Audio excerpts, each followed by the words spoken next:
সংসদ ও বিজেপির বিধায়ক থাকা সত্ত্বেও কাজ হয়নি বেহাল রাস্তার। অবশেষে আদিবাসী অধ্যুষিত এলাকায় রাস্তার শিলান্যাস করলেন মন্ত্রী সাবিনা ইয়াসমিন।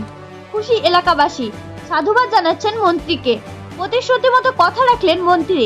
ফিতে কেটে এবং নারকেল ফাটিয়ে পাকা রাস্তা কাজের শিলান্যাস করলেন উত্তরবঙ্গ উন্নয়ন জলপথ ও সেচ দপ্তরের প্রতিমন্ত্রী সাবিনা ইয়াসমিন সহ মালদা জেলা পরিষদের কর্মদক্ষ পূর্ণিমা দাস বারুই, পঞ্চায়েত সমিতির সভাপতি পারুল কুজুর ওরাও। এছাড়া উপস্থিত ছিলেন স্থানীয় অন্যান্য জনপ্রতিনিধিরা। উত্তরবঙ্গ উন্নয়ন দপ্তরের অর্থানুকূল্যে আনুমানিক 2,33 লক্ষ টাকা ব্যয়ে 2 কিলোমিটার পাকা রাস্তার আনুষ্ঠানিক শিলান্যাস করা হয়। মালদা জেলার অন্তর্গত বামনগোলা ব্লকের মদনামতি গ্রাম পঞ্চায়েতের শামসাবাদ মোড় থেকে ব্রাহ্মণী নদীঘাট এবং কবিরাজপাড়া পর্যন্ত এই কাজের শিলান্যাস করা হয়। মালদা থেকে উজ্জ্বল পালের রিপোর্ট, নিউজ টাইম 24x7। আদিবাসী অধ্যুষিত এলাকায় দীর্ঘদিনের দাবি পূরণ হতে চলেছে, কি বলবেন এই বিষয়ে? দেখুন, পশ্চিমবঙ্গ সরকারের কাছে আদিবাসী আমাদের কাছে প্রাণ, এবং সবসময় দিদি বিশেষ করে পিছিয়ে পড়া শ্রেণীদেরকে এগিয়ে নিয়ে যাওয়ার জন্য বারবার আমাদেরকে ইনস্ট্রাকশন দেন। যেখানে এসসি রয়েছে, এসটি রয়েছে, ওবিসি রয়েছে, বিশেষ করে আদিবাসীরা যেখানে রয়েছে তারা যেন খুব ভালো থাকে এবং তাদের যোগাযোগের ব্যবস্থা, তাদের জন্য কোনো প্রকার অসুবিধা না হয়, সেই জন্য আমাদেরকে সবসময় ইনস্ট্রাকশন দেন। এবং আজকে সেই কথা মাথায় রেখে আমরা উত্তরবঙ্গ উন্নয়ন দপ্তর থেকে আমাদের বামনগোলা ব্লকের শামসাবাদ মোড় হতে ব্রাহ্মণ নদীঘাট এবং কবিরাজপাড়া পর্যন্ত আমরা 2,33 লক্ষ টাকা ব্যয়ে একটা কংক্রিট ঢালাই রাস্তার আমরা শুভ সূচনা করলাম। এজন্য আমি ধন্যবাদ জানাচ্ছি বাংলার মুখ্যমন্ত্রী শ্রীমতী মমতা ব্যানার্জিকে।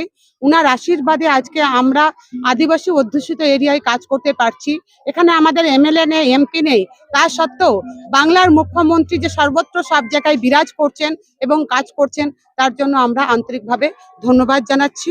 এবং আমাদের এখানে পঞ্চায়েত সমিতির সভাপতি আছে, প্রধান আছে, জেলা পরিষদের মেম্বার আছে, বিডিও আছে, সবাই রয়েছেন এবং সকলেই মিলে আমরা বিশেষ করে আদিবাসী জায়গাগুলোকে এগিয়ে নিয়ে যাওয়ার চেষ্টা করি। এবং আমাদের ডিএম সাহেবও চেষ্টা করেন। আমি দেখি অনেক প্রোগ্রাম যখনই আমাদের জেলাতে আসে তখন গাজল, বামনগোলা, হবিবপুর, এই বামনগোলা, এই সব জায়গাতে আমরা জেলার প্রোগ্রামগুলো অনেকটাই আমরা করি, যাতে অর্থনৈতিক দিক থেকে এবং সাংস্কৃতিক দিক থেকে তাদেরকে আমরা এগিয়ে নিয়ে যেতে পারি এবং তাদেরকে মূল স্রোতে আমরা ফিরিয়ে দিতে পারি, সেটা আমরা সবসময় মাথা থাকে। এই কতগুলো কথা বলে এবং আবার আমি পুনরায় বাংলার মুখ্যমন্ত্রী শ্রীমতী মমতা ব্যানার্জিকে ধন্যবাদ জানাচ্ছি। এই কাজটি শুভ সূচনা করতে পারলাম একমাত্র ওনার আশীর্বাদের জন্য। আমরা শামসাবাদ গ্রামের নাগরিক হিসাবে আমি প্রদীপ কুমার সরকার বলছি। এবং এই রাস্তাটি 30 বছর এবং 11 বছর টোটালি খারাপ ছিল এবং আমরা বহুদিন ধরে চেষ্টা করেছি যে এখানকার মায়েদের যে করুণ অবস্থা, আমাদের এখানকার মানুষের করুণ অবস্থা, বর্ষাকালে যেতে পারতো না, তারা আমাকে বারবার বলতো যে প্রদীপ সরকার রাস্তাটা করুন, যেভাবে হোক চেষ্টা করুন, রাস্তাটা হয়। যাই হোক, আমরা মন্ত্রী থেকে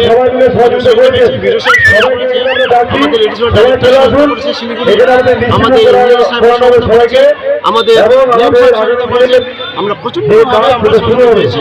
তারপরে আমরা এই কত কিলোমিটার রাস্তাটা? 2 কিলোমিটার রাস্তা। কোথা থেকে কোথায়? এটা ওই আমাদের শামসাবাদ মোড় থেকে শামসাবাদ মোড় রাস্তাটা ভায়া। আপনার নাম? প্রদীপ কুমার সরকার।